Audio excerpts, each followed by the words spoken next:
चलतु आज स्टार्ट करवा चटपटी खट्टा मिठा आंबर खट्टा जोटा कि रुटी सांगे पराठा सांगे आउ भात सांगे बहुत भल लगी थाए।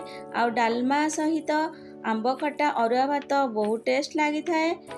एटा बिना प्याज रसुण रे आमे ओषा बार व्रत रे बनै परिबा।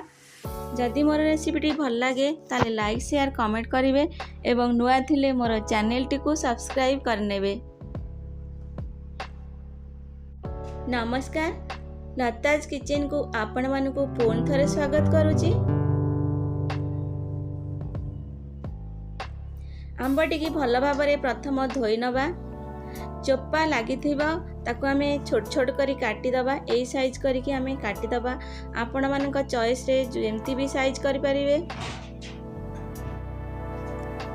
एबे कढ़ई बसई की कढ़ई गरम होला परे 2 चमच सोरिष तेल दबा एवं सेथिरे पंचफुटण दे दबा। पंचफुटण फुटी गला परे सेथिरे कंचा लंका अदा छेचा दे दबा एवं किछि भृषंग पत्र भी दे दबा भल बास्ना आसिया पई। जेहेतु एटा हमें बिना प्याज रसुण रे बनौचे। एबे 2टी सुखिला लंका दे दबा। सुखिला लंकाटी तेल रे दबा कथा मु भूली जाइथिली। एबे भल फ्लेवर आसिया पई आमे हेंगु टिके दे दबा।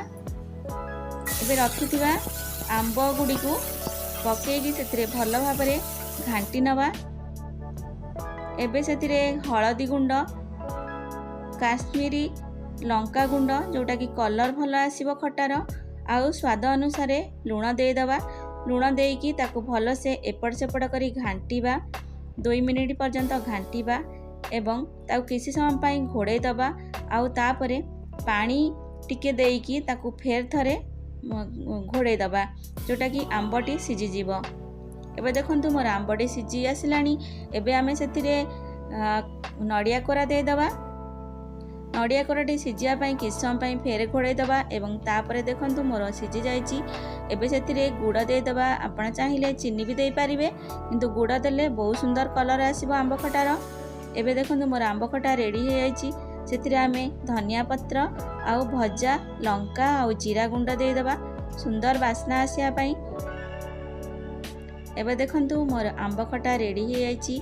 आकु अरुआ भात आउ घिया पका डालमा सहित बहुत बढ़िया लागिवो खाइले।